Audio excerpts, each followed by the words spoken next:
Meus caros irmãos e irmãs aqui no santuário, você que está conosco em casa, é você que vai ouvir esta pregação depois que ela foi aqui realizada.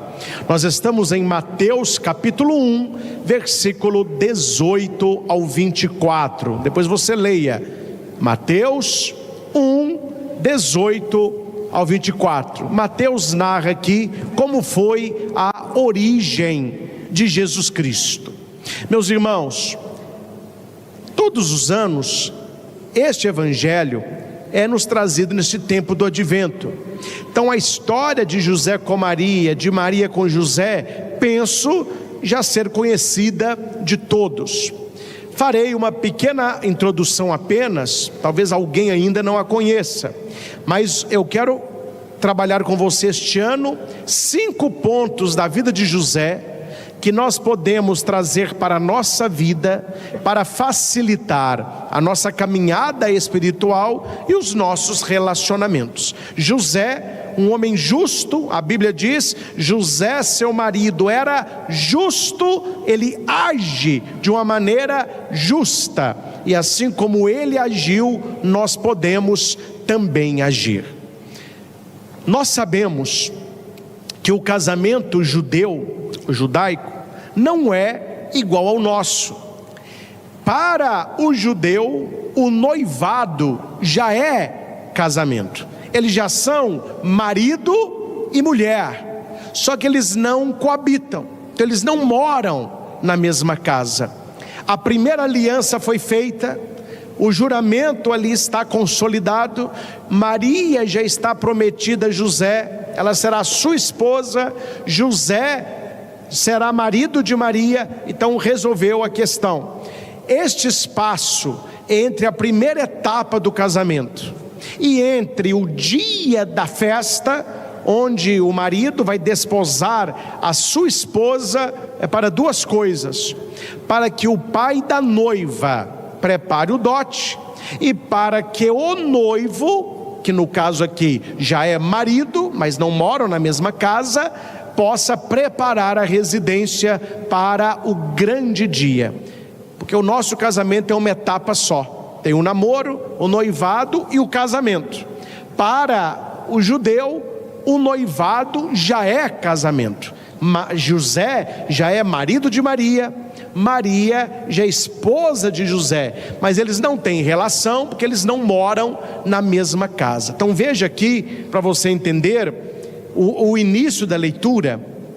Maria, a mãe de Jesus, estava prometida em casamento a José. Já eram noivos, já eram marido e mulher, e antes de viverem juntos, ou seja, antes de morarem na mesma casa, ela ficou grávida pelo Espírito Santo. José, seu marido, olha aí, ele já era marido dela, só que eles não moravam na mesma casa, porque o casamento deles não é igual ao nosso. José estava preparando a casa, Maria se preparando espiritualmente, no caso o dote. Ela vai para a casa de Isabel, e neste meio tempo ela fica grávida, e José, que era marido dela, mas era também justo, que não basta ser marido, se é injusto, ele é justo, ele não quer denunciá-la publicamente, então ele resolve abandoná-la em segredo. Ele fica pensando no que está acontecendo, o anjo o visita e ele acorda. Uma devoção bonita hoje, muitos até têm, é de São José dormindo. Muitos têm até imagem de São José dormindo. A pessoa escreve lá o pedido, escreve lá a sua intenção e coloca debaixo de José. Aqui nós temos um drama que é uma história que não seria a história querida por ele. Não vamos entrar aqui em Maria, mas José, quando ele se dispõe a assumir Maria, ele se torna marido dela. Na cabeça de José não tinha nada desse script aqui. Como um bom judeu, o que tinha na cabeça dele? Preparar a casa, marcar a grande festa, que era uma semana, eram 7 dias de festa, os amigos dele levariam-no para casa, as virgens amigas dela levariam-no para casa com lamparinas nas mãos. A celebração maravilhosa é depois que o sol se põe, ou seja, depois das 18 horas, eles teriam a primeira noite juntos, ele teria relação com ela, ele receberia a sandália de Joaquim, que é o Goel, que era seu casamento, levava uma, depois levava outra. O lençol ficaria maculado, que é manchado de sangue pela primeira relação. Por isso Maria, imaculada, não manchada nem de sangue, tampouco pelo pecado. Mas este era o ritual. Na cabeça de José, a família dele, os filhos dele, ele queria ter muito filho, queria morar ali mesmo em Nazaré, tranquilo, sem grandes problemas na vida. Um sonho de todo bom judeu, frequentando lá o templo, fazendo lá os seus móveis, cuidando de Maria. Este era o sonho de São José. Tem uma história que é simples, porque é da catequese, mas que serve para José e para nós, quando as coisas não saem do nosso jeito. Tinha uma senhora que tinha apenas 2 galinhas, e cada galinha botava um ovo por dia. Ela comia um ovo e guardava um para vender. Então demoravam-se 12 dias para ela poder vender um pente de ovos. E ela falava com a menina: vá no mercado, venda este pente de ovos e traga o dinheiro, porque esse dinheiro é para o seu futuro. Só que aquela menininha era muito sonhadora, sonhava. Ela saiu de casa com os ovos e pensou assim: vou vender esses ovos e com o dinheiro eu vou comprar mais uma galinha.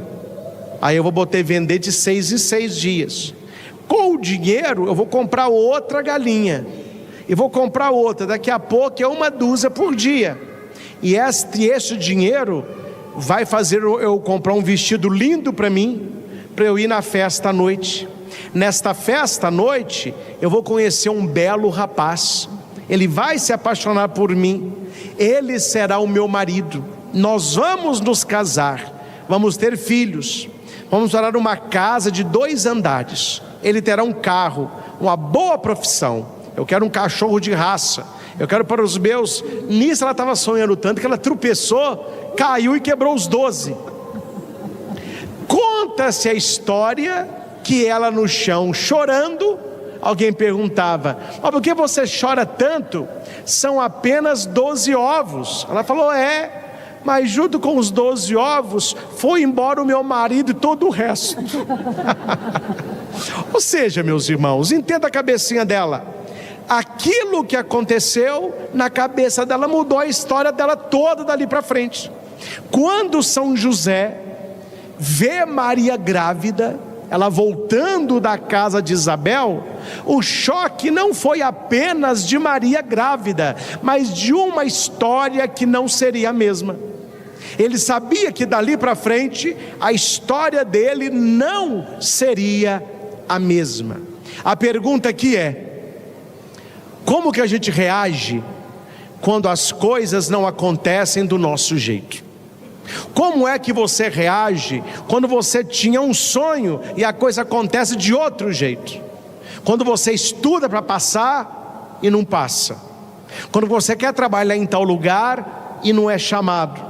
Quando você se apaixona por uma pessoa e não é correspondido. Quando você imaginou que a sua caminhada seria de um jeito e não tem nada acontecendo ali. Eu estou falando não é só da vida de José, eu estou falando da minha vida, eu estou falando certamente da sua vida. Que se você volta a uns 25 anos atrás e pergunta para aquele jovenzinho lá no seminário, o Christian: que tipo de padre você quer ser? O que você quer fazer como padre? Não tem nada a ver do que eu faço hoje. O caminho vai para outra direção totalmente diferente. Quando eu era ainda padre novinho, ordenado padre, o meu sonho, todos conhecem a minha história, pelo menos a maioria, né? Era ser padre aqui em Carmo do Cajuru. eu fiz lá meu estágio, fui diácono, fiquei 2 anos de padre. Aí Dom José me trouxe rapidamente, que para Nossa Senhora Aparecida, que deu um problema ali. Falou: não, você vai resolver o problema.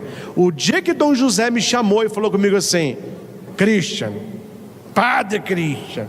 Falei: senhor Dom José, você quer ouvir a notícia em pé ou sentado?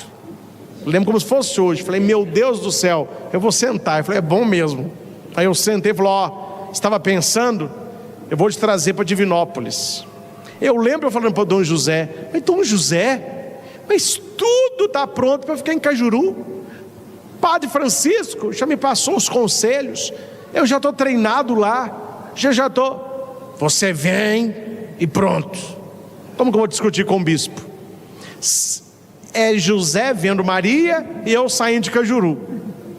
Saí do palácio de Dom José, liguei para minha mãe num choro. Falei: mãe, quebrei 12 ovos.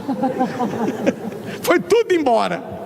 Perdi Cajuru, infância missionária, os negócios que eu estou fazendo lá, acabou tudo, a história mudou.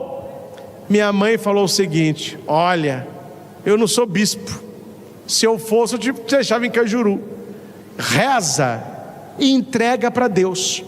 Quando a nossa história não é do nosso jeito, é melhor viver a história que Deus tem para a gente. E foi por causa deste problema que tinha Nossa Senhora Aparecida, que eu vim rapidamente aqui, que aconteceu o que aconteceu e que eu faço o que eu faço. Os nossos caminhos não são os caminhos de Deus.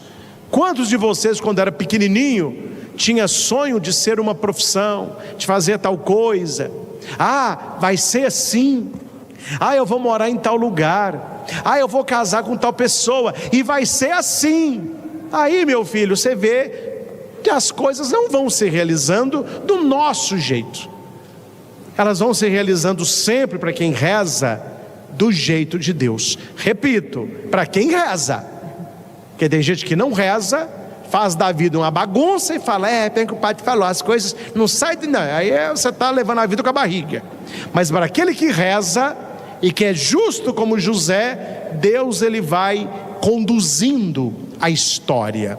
E aqui vem uma pergunta importante, neste contexto de José esperando Maria, voltando de Isabel e vendo Maria grávida. A pergunta é: como José reagiu perante este problema? Problema entre aspas, mas para ele era um problema, porque não sei você, mas eu não sei outra maneira de uma mulher ficar grávida. E você sabe como que é que uma mulher fica grávida. José não tocou em Maria, e Maria aparece grávida. A pergunta seguinte, ela é mais importante que a primeira. Se a primeira é como José reagiu perante este problema, a segunda é: quando nós reagimos perante o nosso problema, aquilo que nós fazemos melhora ou piora a situação. José tem uma coisa que a gente precisa ter: cabeça fria. Ele não tinha o que falar, ele não tinha o que fazer, e ele toma 5 atitudes que nós vamos tomar daqui para frente. Amém?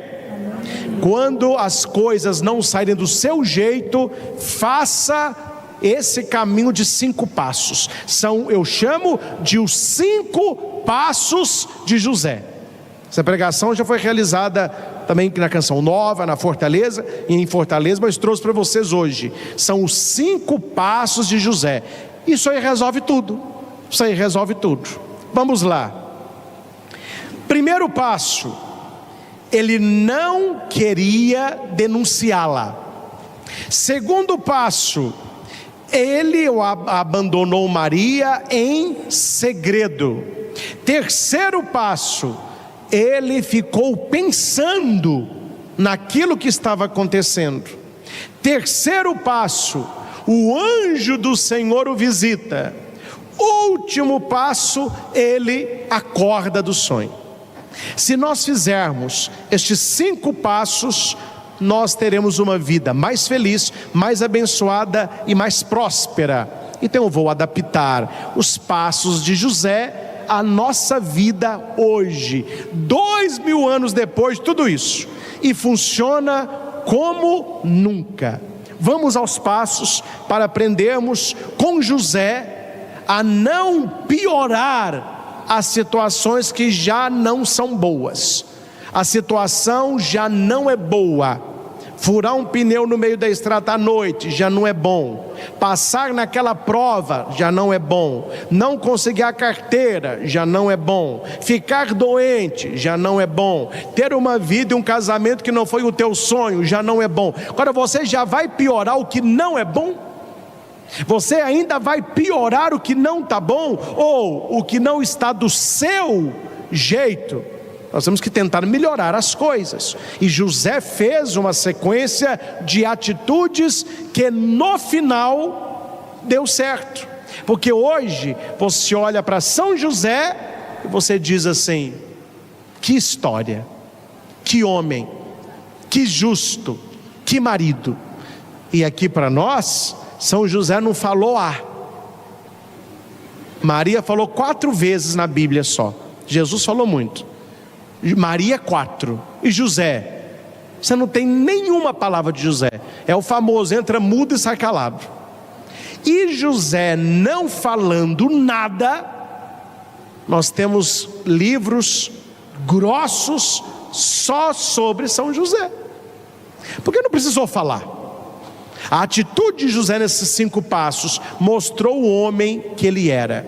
O que significa, meus irmãos, não querendo denunciá-la, é que você retire da sua vida tudo aquilo que você pode fazer para prejudicar alguém, tudo aquilo que você poderia falar para manchar a reputação da outra pessoa, tudo aquilo que você poderia dizer para atrapalhar o caminho daquela pessoa. Porque o nosso ponto fraco, e eu noto isso, o ponto fraco da vida de muitas pessoas que rezam, que vão à missa, que estão procurando uma vida de santidade, é a língua. A pessoa não cai em muita coisa, mas na língua ela tropeça sem parar. Língua grande, né? A língua é grande, aí você tropeça na língua, porque você está pisando na ponta. Leia Tiago 3, ele vai dizer: um homem que não tropeça no falar é um bem-aventurado, e ele vai dominar o seu corpo todo. Mas um homem indomável na língua, ele está marcado por uma peçonha mortal. Não se domina a língua. Imagine se José fosse linguarudo. Imagina se José fosse da geração de alguns homens hoje, da geração mimimi. Ainda bem que não tinha internet, porque ia para a internet chorar. Gente, e ficava lá contando o problema para ser o coitadinho da história. Primeira coisa que José me ensina: você está com problema, você está passando uma situação difícil, você se decepcionou com alguém, aquilo não é do seu agrado, desculpa a franqueza, cala a tua boca, para de falar. Nós falamos demais, rendemos assunto, comentamos, apontamos. Eu não sei uma geração que fala tanto como a nossa. Como que o povo gosta de falar. E José, ele sabe, falar não vai resolver, vai piorar. Ele não quer piorar, ele quer melhorar. Então, primeira coisa, vamos ficar mais silenciosos. Que a sua palavra venha só depois do pensar, do rezar, do dormir, do refletir e de passar pelas 3 peneiras. Você conhece as 3 peneiras? Havia um monge jovem que era um bom monge, mas uma linguinha quente. Aí no mosteiro ele ficava só no leve trás. Aí o abade disse, abade é o responsável dos monges, né? É um rapaz muito bom, vai ser um excelente monge, mas a língua dele é a fraqueza dele. Aí ele chamou, falou: olha, vem aqui, meu jovem, eu sei que você é um bom monge, mas você anda movimentando a língua demais. Então eu vou te falar o seguinte: antes de você falar qualquer coisa daqui para frente, você vai levar essas 3 peneiras aqui. Deu para ele 3 peneiras, você vai carregá-la debaixo do braço. Antes de você falar alguma coisa, leia o que está na peneira. No final, se passar nas 3, você fala. Se não passar pelo menos em uma, você não fala. Tá bom. Gente, não demorou não. 3 dias depois, os outros monges estavam comentando entre si: mas o que o abade fez? Ele mudou da água para o vinho. Então o rapaz agora é muito melhor. Parou de ficar nesse leve trás. Todo mundo agora quer ficar com ele. Antes todo mundo corria. O que ele fez? Aí perguntaram para ele: você mudou muito rápido. Ele falou assim: espera aí, ele deu as 3, aí eu posso falar. É porque o monge está me educando. Mas como que ele fez? Ele me deu 3 peneiras. Tudo que eu faço, que eu vou falar, tem que passar nas 3 primeiras. Passou nas 3 eu falo. Agarrou numa só eu não falo. Por que está escrito na peneira? Ó, a primeira peneira: é verdade? Primeira é essa: é verdade? Talvez eu falar: eu não sei. Então já agarrou na primeira, precisa nem ir nas outras 2. Não, é verdade. Então é verdade. Então eu passo para a segunda peneira. Tem necessidade de falar? Necessidade não. Agarrou na segunda. Não, tem. Passou na segunda. Terceira peneira: se alguém falasse isso de você, você gostaria? Aí não. Agarrou na terceira. Ele falou: é por isso que eu tenho falado muito pouco. Passou, meu filho, poucas horas, estavam os monges todos no abade. Me arruma 3 peneiras aí. Meus irmãos, se a gente antes de falar pensa assim: isso é verdade? Tem necessidade? E isso eu gostaria que falassem de mim? É a caridade. Verdade, necessidade, caridade. Se você começar a dar uma peneirada, meu filho, a gente vai ficar igual São José, não fala quase nada. Uma vez eu fiz uma homilia mais firme lá em Nossa Senhora Aparecida, por causa da linguinha de uns lá. Isso tem muito tempo. Missa da família. Depois da missa da família, eu ia para uma barraquinha, na época tinha, né? Assinar CD e tirar foto com o povo. Aí veio uma senhora com um olho, e falou comigo assim: eu adoro missa da família, mas hoje eu não gostei. E falou firme. Eu falei: mas qual foi o problema? Porque você não pode comentar nada, não pode falar do que eu vejo, não pode falar de quem está errado. Eu não tenho assunto. O que ela testou? Era uma bruta de uma fofoqueira. A hora que eu falei: olha, você não pode falar mal da vida do outro. Se é mentira, não diga. Você não quer que fale de você. É essa história que eu contei. Você não quer que fale de você, não diga. A mulher veio no tamanco. Então eu não vou falar nada. Eu falei: que eu não falei a verdade, né? Eu falei: reza, minha filha, reza. Mas ela não estava com a peneirinha debaixo do braço não, viu? Foi embora, acho que não levou peneira nenhuma. O silêncio é importante. A palavra fale prata, o silêncio. Antes de você falar, pense assim: se eu falar, eu vou melhorar ou vou piorar a situação? Meus irmãos, a maioria dos senhores eu não conheço assim de convivência. Conheço de rosto, mas eu não vou na sua casa, eu não te conheço assim a sua vida. Mas eu vou te falar uma coisa que eu vou acertar pelo menos 99,99 quem está aqui. Você teria um problema a menos se você não tivesse uma conversa a mais. Se naquela hora você tivesse ficado calado, você não estaria enfrentando o problema que você enfrenta hoje. E outra, é um problema que não se resolve, porque você falou de um lado, o outro lado está falando do outro e não para. porque a fala é igual madeira no fogo, não vai apagar. José, a primeira coisa, não querendo denunciá-la, senão ela seria apedrejada. O silêncio de José.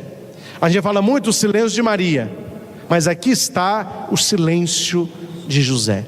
Ó padre, então se eu ficar calado resolveu? Não, são 5 passos, está no primeiro. Vamos para o segundo passo.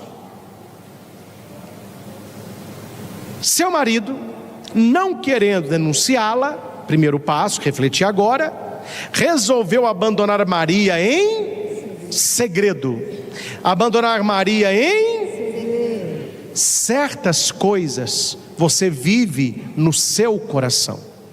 Mantenha em segredo o que não é do interesse do outro.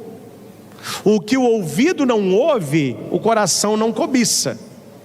Então a gente tem que parar, meus irmãos. Agora entra a fala de novo, de ficar falando de projeto, e você tem que passar a mostrar realização. Fica mais calado. A pessoa, vou dar um exemplo aqui bobo, eu estou bem na vida de vocês. A pessoa vai trocar um carro, o que a pessoa devia fazer? Ficar calada, vender o carro dela, ou levar para onde vai vender, comprar o carro novo que ela quer, paga lá, ou divide em parcelas, traz para um padre jogar uma água benta, anda lá naquela caixinha que põe aqueles trecos lá, um colírio diet para olho gordo, entendeu? Colírio diet para olho gordo. Depois disso tudo, você tira uma foto e posta. Mas aí, meu filho, já trocou, já comprou, já abençoou? Não. A pessoa está pensando em trocar um carro, ela já posta. Ó, quero vender esse meu carro, vier aqui que o meu sonho é tal carro. Tudo está errado. Chega todo tipo de carro, o seu modelo não chega. Chega o seu modelo, não é a cor que você escolheu. Chega a cor que você escolheu, aquele acessório não tem, é um inferno. E você fala, mas por que as coisas não dão certo? Porque a sua palavra atrai a atenção de quem não precisa saber.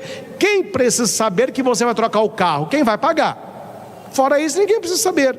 Aí para sua mãe, seu marido, sua mulher, as pessoas da sua roda de convivência. José, ele guarda o segredo.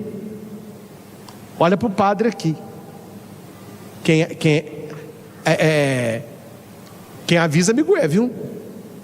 Tenha coleguismo. Coleguismo é você ser muito simpático, ajuda, passeia. O pessoal gosta, né? Faça o social. Faça o social. Mas eu vou te dar um conselho: não confie em pessoas que não guardam segredo. E é fácil você saber quem não guarda segredo. Mas como? Porque a pessoa vai te contar segredo dos outros. Por que ela vai te contar o segredo dos outros? Ela não vai contar o seu para os outros. Cuidado. Quando você fala com alguém, eu estou falando isso com você, não comente. E a pessoa comenta, me desculpe, ela não é digna de confiança.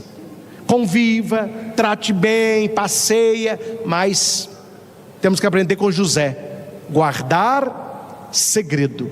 Vocês não imaginam no seminário o treino que os padres têm para a confissão, que é um segredo. Imagina se o padre vai no microfone e começa a contar pecado dos outros. O padre está louco. Segredo. E a pessoa confia. Quantas confissões eu já atendi? Claro, você não sabe quem é. A pessoa na minha frente falou assim: padre, eu vou te contar uma coisa. Agora, quem vai confessar depois de mim é minha mulher. E se ela ficar sabendo disso aqui, a minha vida acabou. E a pessoa vai contar para mim. Por que aquele homem conta para o padre algo que ninguém sabe? E a mulher atrás, se souber, a vida dele acaba. E ele vai me contar para eu orientá-lo, e para, sem que ela saiba que eu sei, orientá-la. É porque na cabeça da pessoa, o padre é uma pessoa de confiança que vai guardar o segredo de confissão. Para quanto é que o padre pode contar um segredo de confissão? Não há motivo algum. Nos Estados Unidos, um cara matou um imigrante lá, só que prenderam outro. E naquela confusão toda, o cara quase que foi condenado à morte. O padre atendeu a confissão do assassino. E o assassino disse para ele: fui eu. Está arrependido? Estou arrependido. Então você vai lá na delegacia, lá na cadeia, vai falar que foi você, vai trocar de lugar. O inocente sai, você vai morrer. Falar: isso eu não vou fazer não. Então você não vai ser perdoado, porque eu não posso perdoar você por outro crime. Como que será aqui da frente, daqui para frente? O padre diz para ele: é a sua consciência. E o senhor? Por ser segredo de confissão. Qual foi o final da história? O inocente morreu. Está nas mãos do penitente, não está nas mãos da igreja, porque o segredo de confissão ele é inviolável. Não há motivo algum que o padre possa revelar este segredo. Nós devemos aprender isso com São José. São José não saiu: te contar, viu? Achei que Maria era uma coisa da grávida, e eu, tô fora. Não, ele guardou. Pare de contar as suas coisas para os outros. Vocês entendem o que é privado e o que é social? Vocês sabem fazer essa separação? Os senhores sabem o que é social e o que é privado? Hoje não se tem mais, é muito complicado. As pessoas fazem no social o que é privado, e elas postam na rede social o que é privado. Por isso se chama rede social, não é o privado. E hoje não tem mais o privativo, tudo virou rede social. O marido tem um problema com a mulher, eles vão discutir aonde? No Instagram.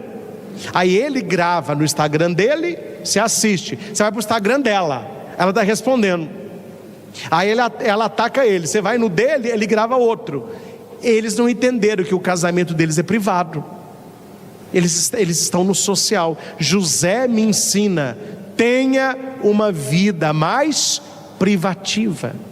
Segredo. Terceiro ponto: José, enquanto José pensava nisso. O que significa pensar nisso? Não agir com raiva, não agir no ímpeto, esfriar a cabeça. José viu Maria grávida, mas ele foi pensar. De vez em quando eu pergunto para as pessoas: você pensa, meu filho? Que, padre? Não, você pensa que se você pensasse, você não falaria o que você está falando aí. Se você pensasse, você não tinha feito o que você fez. Mas vou te contar a verdade. Na hora nem pensar, eu pensei: aprenda com José. José, quando viu Maria grávida, ele falou: olha, me dá um tempo para eu pensar. Deixa eu pensar. Seu pai e sua mãe te contrariou, não fica quebrando a casa toda não. Para. Silêncio. Guarda no segredo e pensa. Não vai ficar mandando mensagem no grupo lá da sua sala de aula: minha mãe é um saco, meu pai pegou no meu pé. Meu filho, silêncio. Segredo. Pensar. Pensa com Deus. Reza. Esfria a cuca. Espera.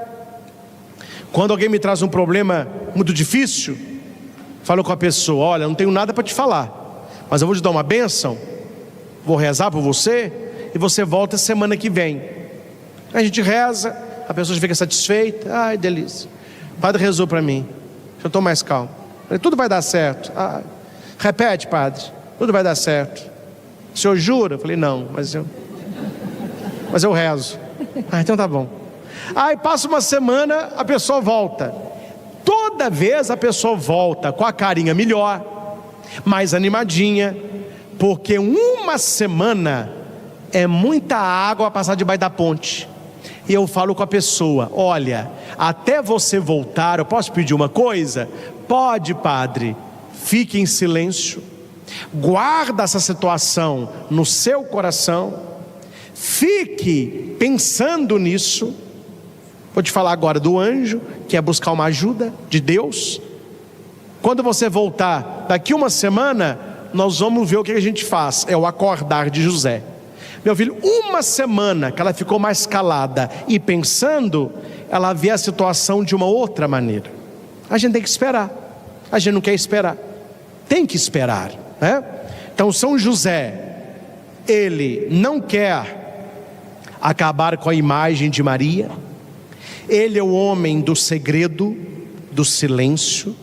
Ele fica pensando naquilo. Enquanto ele pensava naquilo, um anjo apareceu para ajudá-lo a esclarecer a situação. José sabia? Não. Quem é que esclareceu? O anjo. O que significa aqui o anjo? Você precisa, numa situação difícil, procurar ajuda de pessoas que te levem a Deus. O que apareceu para José não foi um demônio, foi um anjo.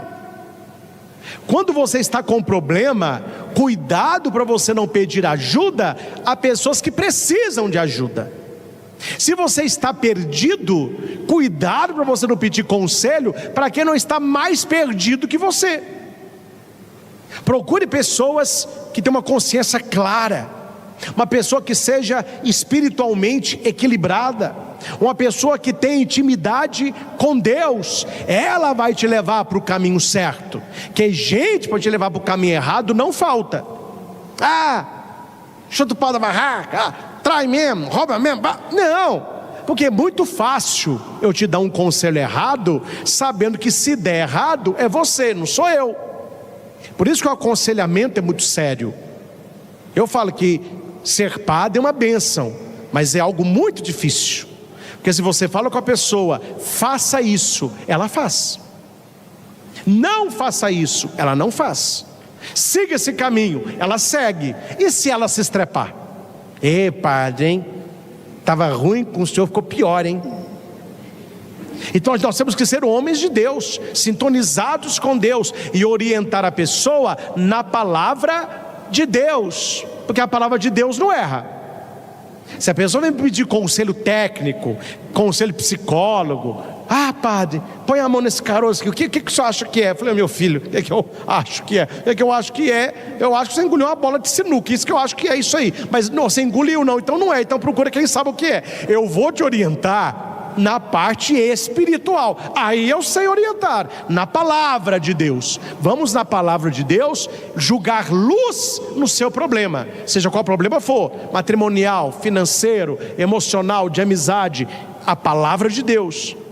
José ouviu o anjo. Quem você hoje pode dizer assim, tal pessoa na minha vida é um anjo?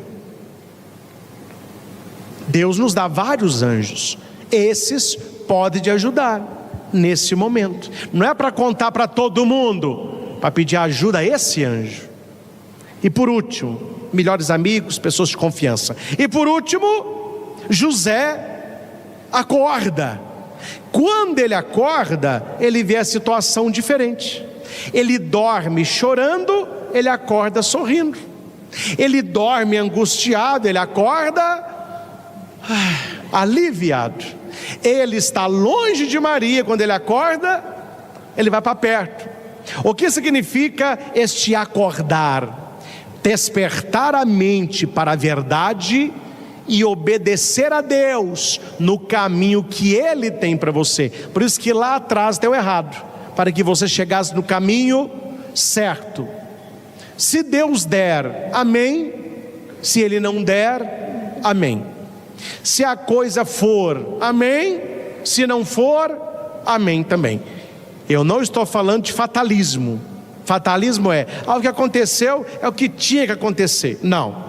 Estou falando para pessoas que rezam, pessoas que trabalham, pessoas que estudam, pessoas que correm atrás. Aí Deus vai conduzindo a sua história. Que quem não está fazendo nada, dificilmente Deus fará algo. Vamos só refazer os passos de José? 5 passos de José. Vamos ver quantos desses passos você já coloca na sua vida. Primeiro passo: não destruir a imagem do outro. Segundo passo, não falar mal do outro, e nem de si mesmo, falar menos, comentar menos. Terceiro passo, esfriar a cabeça, pensar, deixa passar um dia, 2, 3. Você teve uma briga feia com seu amigo, teve uma briga feia com a sua namorada, falou: ó, vamos ficar uns 2 dias sem a gente, vamos esfriar a cabeça. Você vê que a coisa, não, a pessoa brigou no bar, chega em casa, ela vai para o WhatsApp, aí briga até 4 horas da manhã, não resolve nada, está com a cabeça quente. José falou assim: deixa eu esfriar a cabeça. Veja a imagem de São José dormindo, ó, esfriando a cabeça, esfriando o coração. Quarto passo, procure os anjos que Deus colocou na sua vida para te ajudar, pessoas de confiança. Todos nós temos. Ah, padre, eu não tenho. Então reze para Deus ajudar você. E Deus fala também no sonho, viu? Reze: oh meu Deus, tem alguma coisa oculta da situação? Me mostra, me revela. Agora assuma as consequências, que Deus mostra, viu? E por último, acorda. José dormiu só até resolver o problema. Depois que resolveu o problema, ele acordou. Sabe qual é um dos sinais que mais afetam pessoas com depressão? Sono. Ela dorme a noite toda, ela acorda, ela dorme amanhã, não quer almoçar, ela dorme de tarde, ela já acorda com sono. Qual que é este sono? É uma fuga de alguma coisa que ela precisa acordar. Só que o acordar é o quinto passo. Quais os passos que estão antes aqui? Talvez o seu problema está que você colocou no outro a esperança que você deveria ter colocado em você ou em Deus. Você não deixa esse problema se resolver porque você não fica calado. A pessoa que tem necessidade de falar. Você não está pensando no que está acontecendo, você está falando. E o quarto passo, talvez quem está falando no seu ouvido não quer o seu bem. Porque aqui, meus irmãos, com isso finalizo, vocês conhecem a estratégia do fofoqueiro, ou não conhecem? Ele vai até você e fala mal de Ana. Ele vai até Ana e falou que você falou mal dela. Aí Ana vai te procurar para vocês dois tirar a satisfação do outro, e o fofoqueiro fica de fora assistindo a briga. E se falar que foi ele, eu quis ajudar. Não, vocês conhecem gente assim? É sempre vítima. Ah, mas eu queria ajudar. Não foi que eu falei, eu queria. Mas você criou o inferno, você pulou fora do fogo, né, meu filho? E largou os dois aí, ó. Então aprendamos com José, meus irmãos. Se vocês saírem hoje desta missa, os 5 passos de José na sua cabeça e no seu coração. Eu não gostava da palavra decorar, que na escola eles me ensinaram errado. As professoras falavam comigo: não é para decorar, viu, Cristian? É para aprender. Então eu achava que decorar era ruim. Só que no seminário eles me ensinaram do latim o que é decorar. Decorar é escrever no coração. Decorar cordes. Então decore esses 5 passos, escreva no coração. Quais são os 5 passos? Aconteceu uma coisa que você não gostou. Primeiro passo: não queira destruir a pessoa. Segundo passo: silêncio. Terceiro passo: esfria a cabeça, pensa mais. Quarto passo: procure ajuda de pessoas que possam te ajudar, pessoas sábias. Quinto passo: se desperte para a verdade e para a vontade de Deus.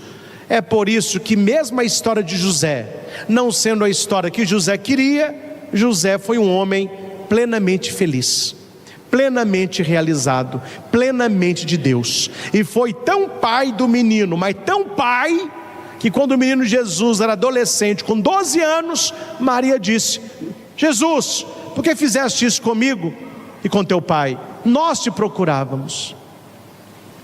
Que São José nos ajude, que Maria nos acompanhe nesses últimos dias para o Natal de nosso Senhor. Você que terminou de ouvir esta pregação, se inscreva no canal. Você já é inscrito? Muita gente que ouve a pregação não se inscreve. Se inscreva, que muita coisa boa está vindo por aí. Deixe o seu joinha.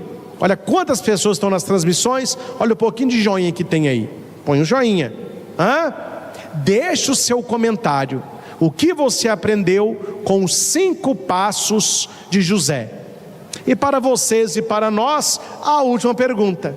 Terminado aqui, acabou. Quais desses 5 passos falta na sua vida? Se você falar, padre, desses 5 passos, este está faltando, qual que seria? Agora, se for os 5, meu filho, muda rápido, viu? Muda rápido, porque o negócio não está bom para o seu lado. Sua batata está assando, viu? Louvado seja nosso Senhor Jesus Cristo, para sempre seja louvado. Meus caros irmãos e irmãs aqui no santuário, você que celebra conosco aí na sua casa, você que vai ouvir esta pregação depois que ela foi aqui realizada. O evangelho de hoje, Lucas 18, 9 a 14.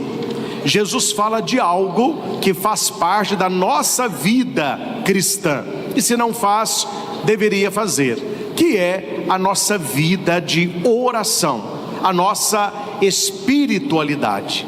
Há um pensamento, uma frase, um versículo que Jesus disse e que nós, juntamente com Paulo, olhamos para ele que refaz e que faz novas todas as coisas, vai dizer: tudo posso naquele que me fortalece. Vamos repetir? Tudo posso naquele que me fortalece. E a pergunta é: como que Deus me fortalece? Na oração. Aquele que reza é forte, aquele que não reza é fraco. Aquele que reza vence, aquele que não reza perde.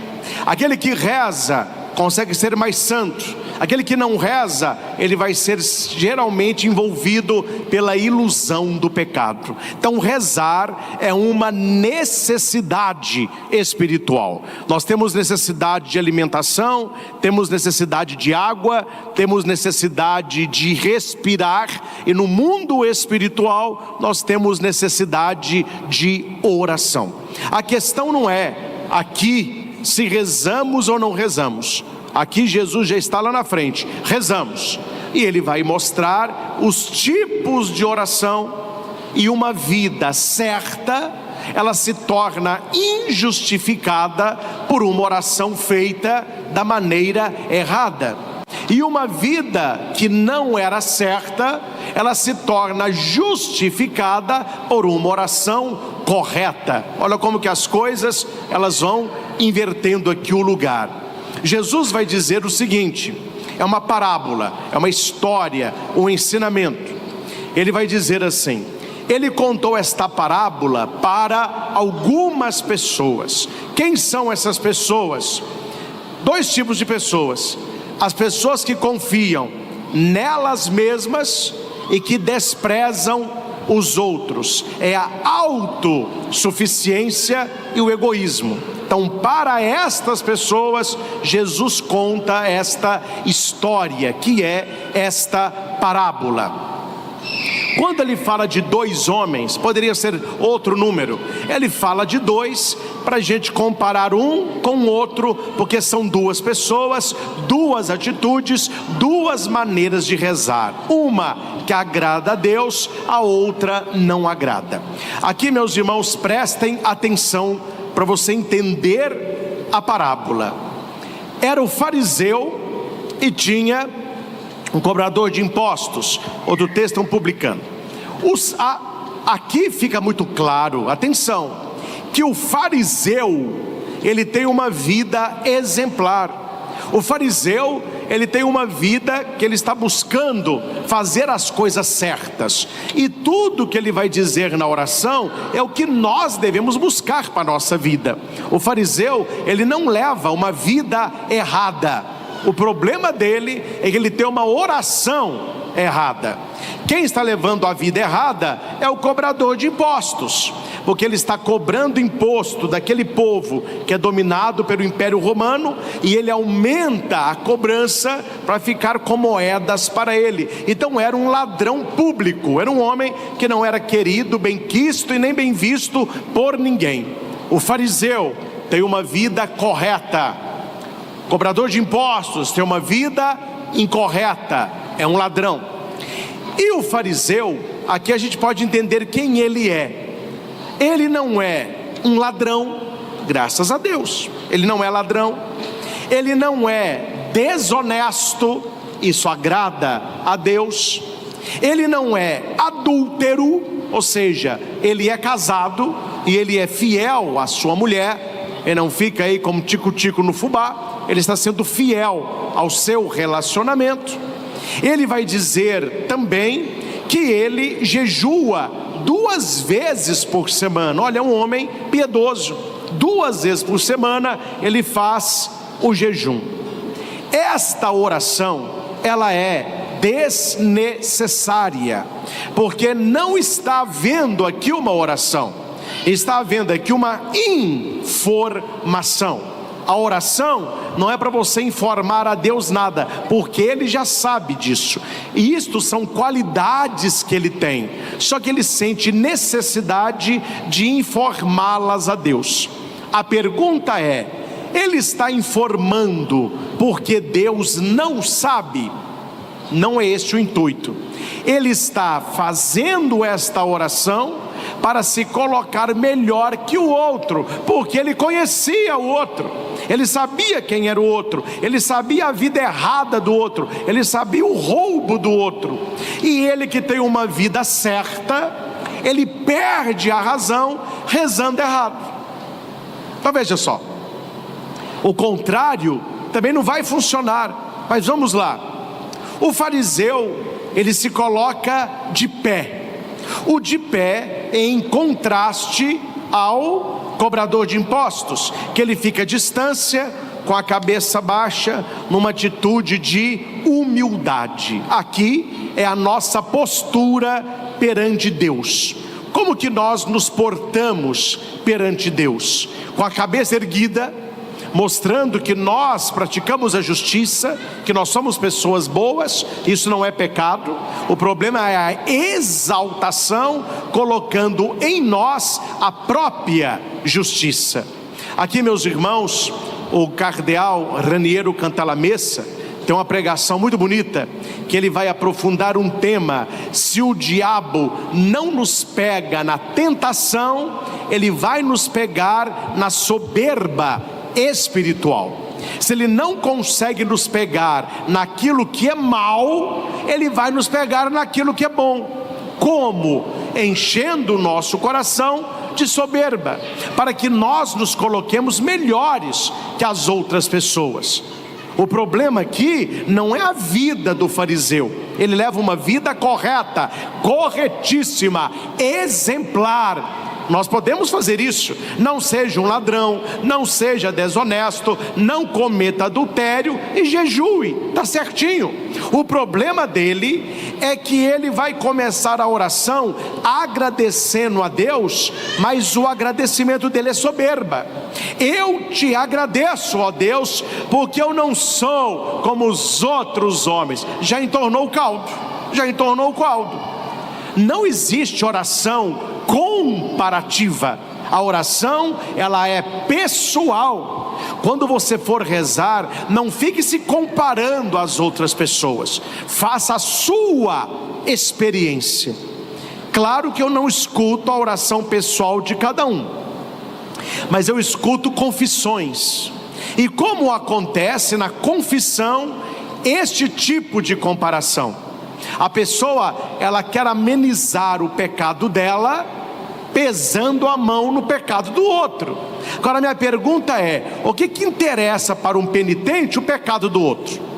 O que interessa para alguém que está confessando o que o outro fez ou deixou de fazer? A confissão é olhar-se no espelho. A oração verdadeira é um olhar-se para o interior. Orar O-R-A-R. Letra O é olhar para dentro. Primeiro R, retirar-se. Letra A, agradecer. Último R, renovar-se. Esta é a oração verdadeira. Eu não vou olhar para o outro, eu vou olhar para mim, eu vou olhar para dentro de mim, numa atitude de retiro, retirar-se com humildade, agradecer, não porque você é melhor que o outro, mas porque pela graça de Deus você consegue uma vida de santidade, e numa oração dessa nos renova. Nas confissões acontece pecados tipo assim. Não estou contando o pecado de ninguém, mas um exemplo. Ah, padre, eu estou bebendo, estou entrando no vício do álcool, mas antes disso, né? Porque meu marido, além de beber, ele fuma. Minha pergunta é: o que me interessa o pecado do marido dela? O que ela está desenterrando o pecado de marido? Porque o marido bebe e fuma, ela só bebe. Então ela ameniza a vida dela se comparando ao outro. Meus irmãos, e se nós não prestarmos atenção, oração e vigilância, a gente começa a fazer isso inconscientemente na vida espiritual. Você começa a olhar para a sua vida, olhar para a vida do outro, e você se sente melhor do que o outro, que você não faz o que o outro faz. A questão é, o que a vida do outro influi na sua oração. Aqui não é comparação. A oração verdadeira, ela está na autocomparação. Eu não vou me comparar ao outro, eu vou me comparar a eu mesmo. Uma confissão que você faz, qual é o parâmetro de melhora ou não? A sua confissão anterior, não é a vida do outro. É você olhar, o que eu melhorei da última confissão até essa? A sua vida de oração, como que eu vejo que eu estou orando melhor? Comparando você a uma semana, a um mês, a um ano atrás, e a sua vida de oração de hoje. Então, oração, ela não é baseada na comparação.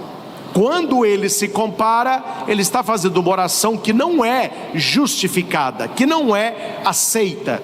Então não compare a sua fé com a fé dos outros. Não compare a sua espiritualidade com a espiritualidade do outro. Nem tampouco o seu pecado com o pecado do outro. Esse é o primeiro erro do fariseu. E segundo, ele está na sua oração, na sua informação, mostrando a Deus não aquilo que Ele é, mas aquilo que Ele faz. Oração não é assim. Veja que o cobrador de impostos, ele vai dizer assim: meu Deus, tende piedade de mim, que eu sou pecador. Ele está naquilo que ele é. O fariseu, ele está naquilo que ele faz. Ah, eu não roubo, eu não faço isso, eu não faço aquilo. Está correto, mas não é oração. O problema maior do fariseu não é a vida dele, porque a vida, já disse, está correta. Ele não entendeu o que é oração. E a questão é, nós entendemos o que é oração? Quando você reza, quando você se coloca na presença de Deus, você entende qual é a oração que agrada a Deus? Nós ouvimos na primeira leitura uma expressão, na segunda leitura do livro é a primeira leitura do livro do Eclesiástico, do capítulo 35, versículo 20. Aqui nós temos algo interessante para a nossa espiritualidade. A gente ouve assim: ah, padre, eu rezo do jeito que eu me sinto bem. Hoje em dia tem uns cristãos desengrejados, né? Ah, eu acredito em Jesus, mas eu não vou à igreja, eu não tenho religião nenhuma, mas eu sou de Jesus. Essas frases de gente que não sabe nem o que está dizendo direito. E aqui no livro do Eclesiástico está dizendo assim: quem serve a Deus como Ele quer, será bem acolhido, e suas súplicas subirão às nuvens. O texto não diz quem serve a Deus, não, é quem serve a Deus como Ele quer. Não é servir a Deus como você quer ser servido, é servir a Deus como Deus quer ser servido. Não é adorar a Deus do seu jeito, é adorar a Deus do jeito que Deus quer ser adorado. Não é rezar do jeito que você se sente bem. Não, a oração não é para você se sentir bem. Se você quer se sentir bem, faz uma terapia, vai para o spa, não é? A oração é um encontro íntimo com a vontade de Deus e a submissão nossa. A oração, ela nos coloca no lugar. É interessante como que tem gente que não sabe o lugar da pessoa, porque ela não tem uma vida de oração correta, porque a oração ela me coloca no lugar.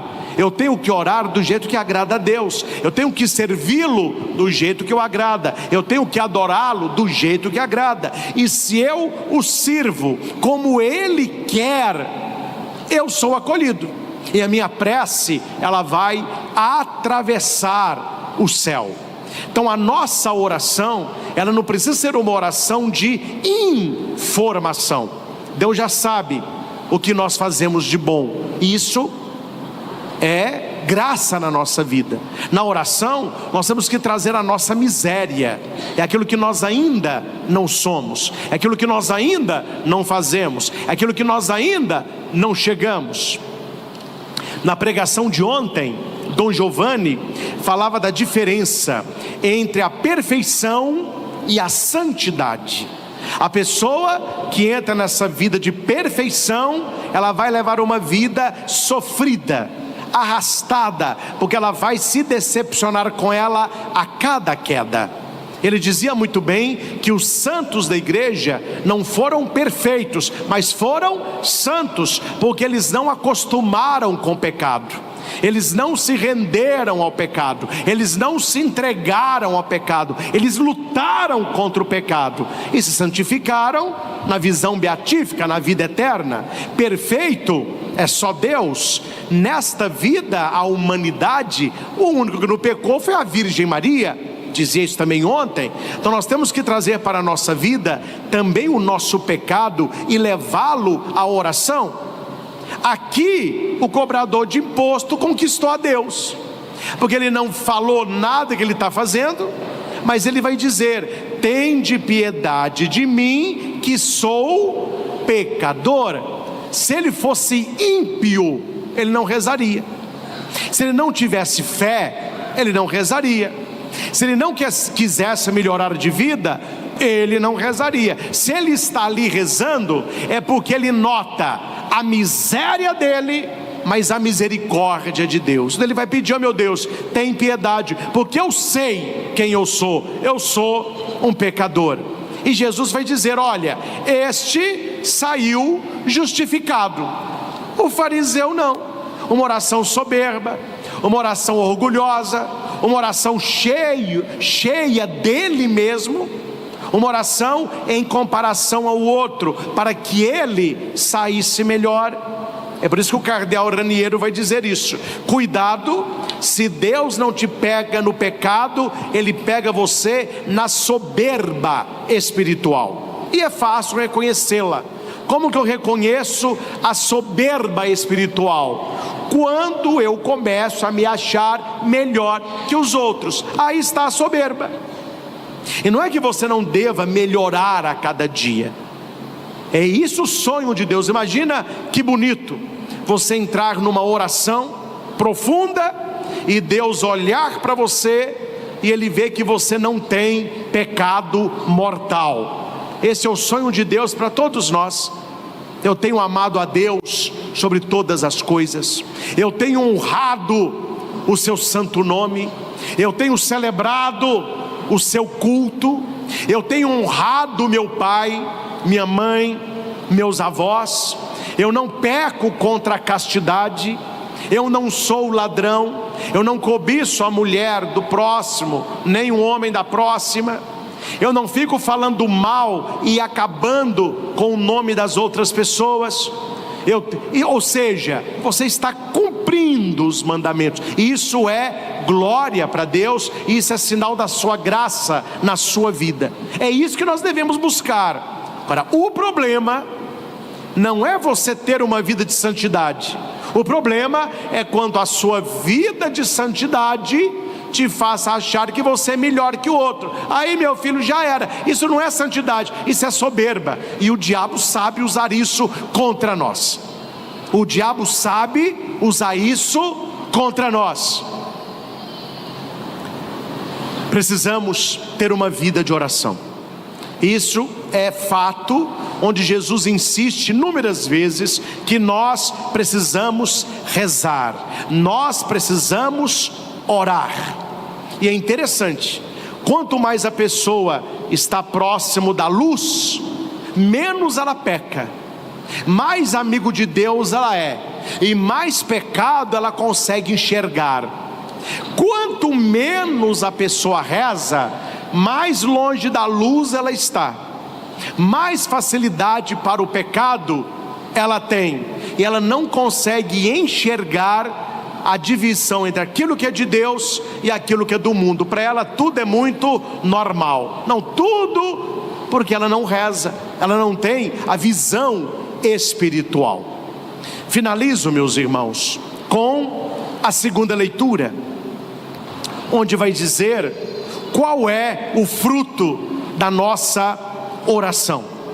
É combater o bom combate, completar a corrida, guardar a fé. Ninguém é forte se não reza, ninguém é forte se não tem contato com Deus. E aqui vai uma dica: não fique com esta, eu vou rezar mais. Durante a semana, quando sobrar tempo eu vou rezar. Você não vai rezar, você não vai rezar.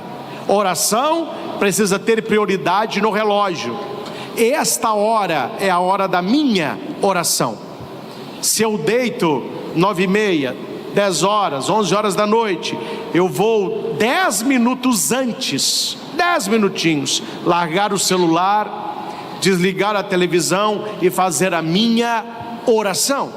Eu vou acordar, nem que seja 5 minutos mais cedo, para não levantar igual um cavalo da cama. Não faz nem o sinal da cruz, para fazer o sinal da cruz com piedade, oferecer o dia ao Senhor, clamar o Espírito Santo, pedir a proteção do seu anjo da guarda, devagar, um Pai Nosso, uma Ave Maria. Isso é o básico. À medida que você vai rezando, a sua fome de Deus ela vai aumentando.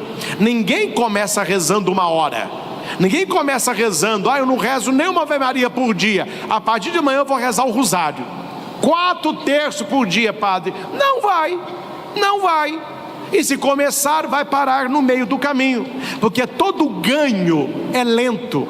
Não só ganho de massa corporal, não só força física, mas crescimento espiritual. São Paulo vai dizer que no início é leite, no início é o leitinho. Quer dizer, o básico. À medida que você vai crescendo na espiritualidade, você vai tendo mais fome de oração, você vai tendo uma vida de amizade profunda com o Senhor. E por último, falo para ajudá-los. Estar aqui é bom, mas não demonstra em nada espiritualidade. Porque tem gente que vai à missa e fora da missa vive igual o capeta gosta. A pessoa vem à missa e não tem vida de oração.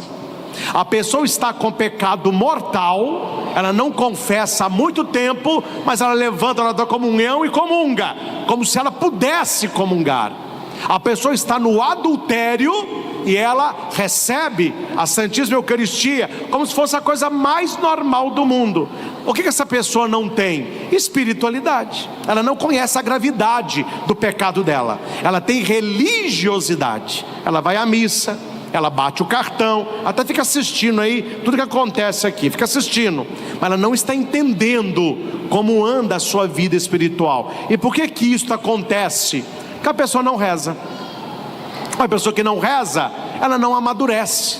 O que que nos amadurece na fé? Uma vida de oração, de leitura bíblica, vida de santo, a devoção a Nossa Senhora, a adoração, fazer com seriedade a quaresma da igreja antes da Páscoa, fazer a quaresma de São Miguel. Quantas pessoas hoje têm uma espiritualidade bem mais refinada, porque acordaram às 4 da manhã, com sono, campegando, mas está ali rezando, está ali buscando.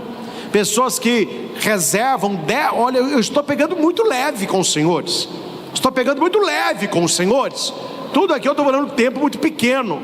A pessoa, ela tem 10 minutos por dia, 10 minutinhos para uma leitura espiritual. 10 minutos, o que é 10 minutos?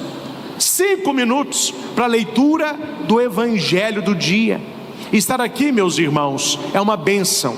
Celebrar a Eucaristia juntos é uma graça, mas você não aguentará ficar de pé uma semana alimentando só num dia, buscando a Deus apenas um dia e não mantendo isso aceso na sua vida espiritual. E aqui, só para questão de paz da consciência, que é falando dessas coisas mais abertas, vamos ver se a ficha cai aí. Atenção, não estou sendo grosso, nem rude ou mal educado, estou sendo verdadeiro para vocês me compreenderem. Pense aí na sua cabeça.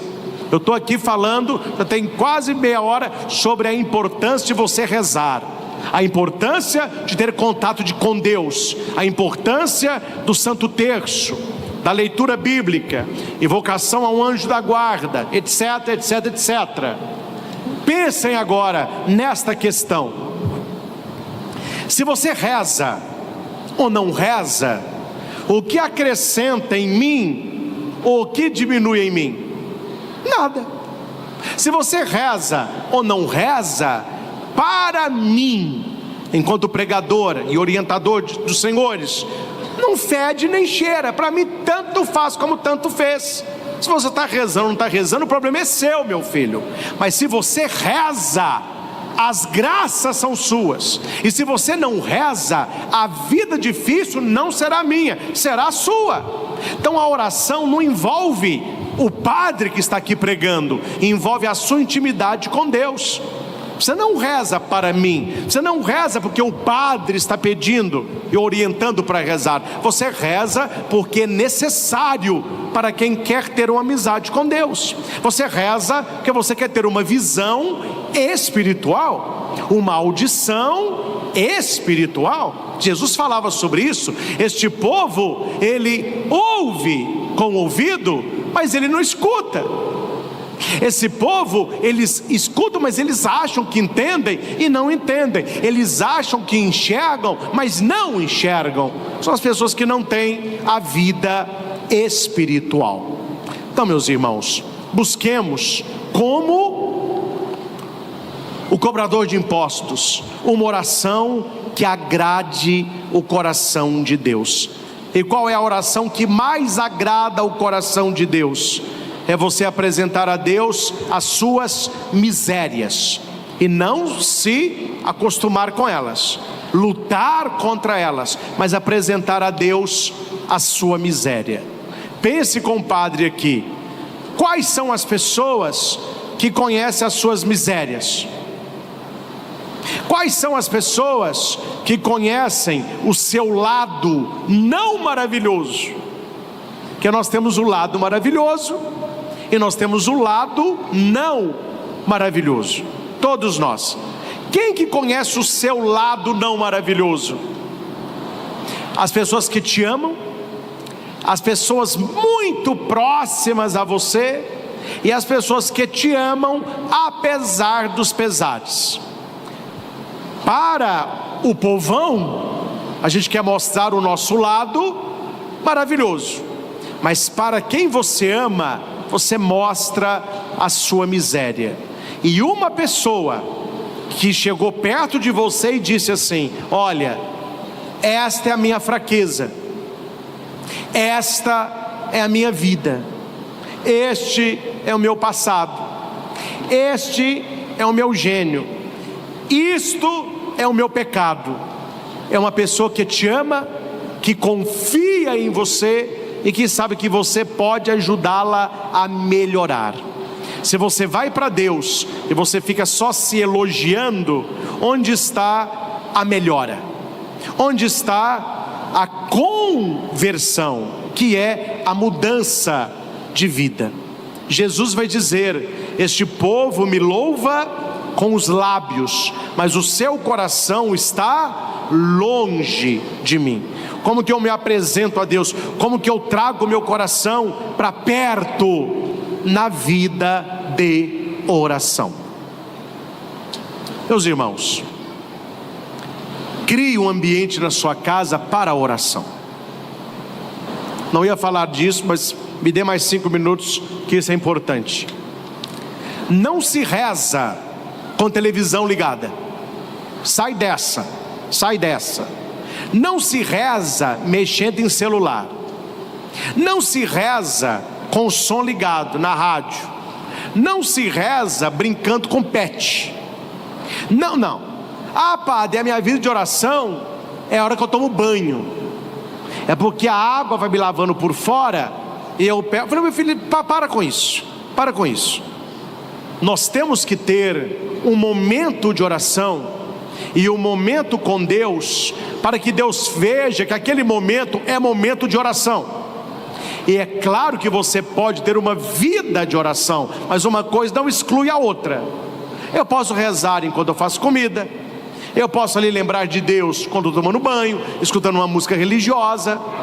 Eu posso rezar enquanto estou dirigindo. Eu posso ir para o meu trabalho rezando o tercinho. Eu vejo muita gente andando rezando o terço.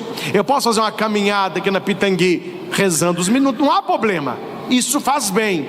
Mas isso não exclui o momento do retiro. O retiro diário com Deus. Cuidado quando as pessoas falam muito do dízimo, desse aqui, ó. Mas eles não falam do dízimo desse aqui, ó, que é o relógio. Deus, Ele quer o dízimo do seu tempo. Um pedacinho do seu tempo é para Deus. E como que é esse pedacinho do meu tempo, padre? É assim que funciona. Você tem que estar num lugar reservado, silencioso. Eu gosto, estou falando de colocar alguma coisa que me ajude a concentrar. A imagem de um santo, uma relíquia, a Bíblia, um crucifixo. Eu não chego correndo, sento e rezo. Eu vou diminuir a respiração, aquietar o coração 3 vezes. Eu tomo consciência de que oração não é solilóquio e nem monólogo. O que é solilóquio? Eu estou sozinho falando para uma parede. Não, isso não é oração. Deus está ali. E não é monólogo. Aí eu vou falar. Não. Oração é sobretudo escuta. A oração, ela tem 3 partes: escuta, fala, escuta. São 2 orelhas, uma boca, não é verdade? Escutar 2 vezes. Primeiro você vai escutar a Deus. Escutar a Deus como, padre? Lendo a palavra. Deus fala pela palavra. Depois você vai responder a Deus. É a sua oração. Oração é resposta. Depois, outro momento de silêncio para trazer o texto lido e a sua oração para a sua vida. Para a sua vida. Suponhamos que hoje de manhã você leu este evangelho. Respiro, acalmo, estou na presença de Deus, invoco o Espírito Santo, leio o texto. Léxio divina, se coloque no texto, veja o que está acontecendo no texto. Aí você vai rezar. Como que a gente reza? A partir do texto aqui. Oração simples.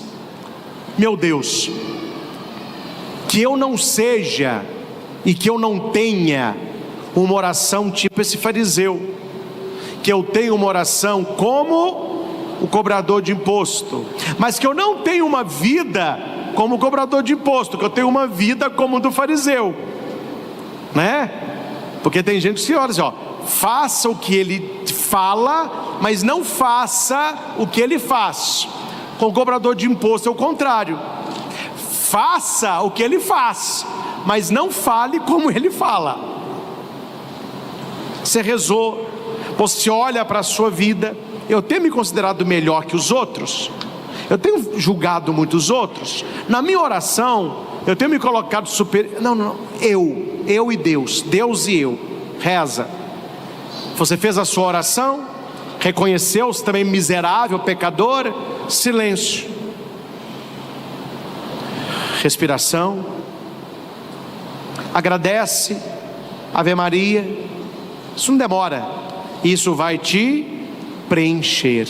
Momento de oração, todos os dias, se você deseja crescer na espiritualidade. E finalizo com essa colocação: o que vai acontecer com todos os senhores se você não rezar do jeito certo? O que vai acontecer? Quem sabe? Uma coisa vai acontecer, todo mundo. Talvez é por isso que aconteceu o que aconteceu já. O que vai acontecer com quem não reza certo? Ele não vê fruto da oração. E quem não vê fruto, haverá de parar de rezar. Ah, padre, eu não rezo, eu não sei rezar. Quando eu rezo, eu não vejo diferença nenhuma. Quando eu rezo, eu não sinto Deus. Quando eu rezo, parece que está tudo... É que não adianta rezar, tem que rezar do jeito certo. Fariseu rezou do jeito errado. Cobrador de imposto rezou do jeito certo. Quando se reza do jeito certo, você sai da oração justificado. Amém? Fecha os teus olhos um instante. Vamos pedir ao Senhor que nos ajude de hoje em diante a ter uma vida que o agrade. E tendo esta vida, que não nos consideremos melhor que os outros, mas que busquemos ainda mais santidade de vida, romper com o pecado. E na presença do Senhor, que nós possamos ter a oração do cobrador de imposto: tende piedade de mim, Senhor, porque eu sou um pecador. Nós estamos, Jesus, nesta luta contra o pecado, numa luta para nos tornarmos mais de Deus.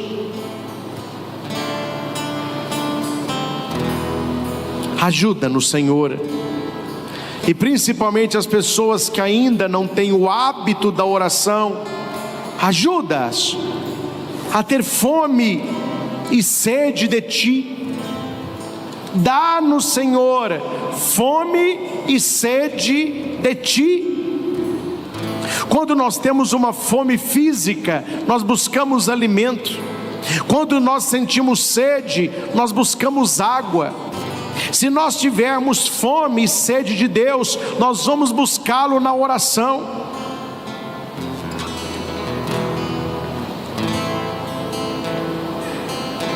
Ajuda-nos a Te servir como Tu queres ser servido,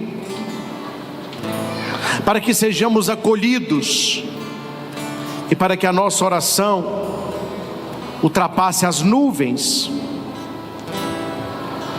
Dá-nos a graça, Senhor, de combater o bom combate, de guardar a nossa fé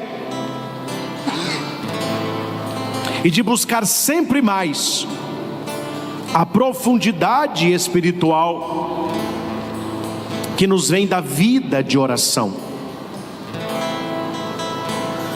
O primeiro interessado para que não rezemos é o mal, porque o diabo conhece a força da oração. Ele conhece a vida dos santos, porque foram homens e mulheres pecadores, sim, mas de profunda oração, uma luta diária contra o mal. Eles venceram porque eles oraram.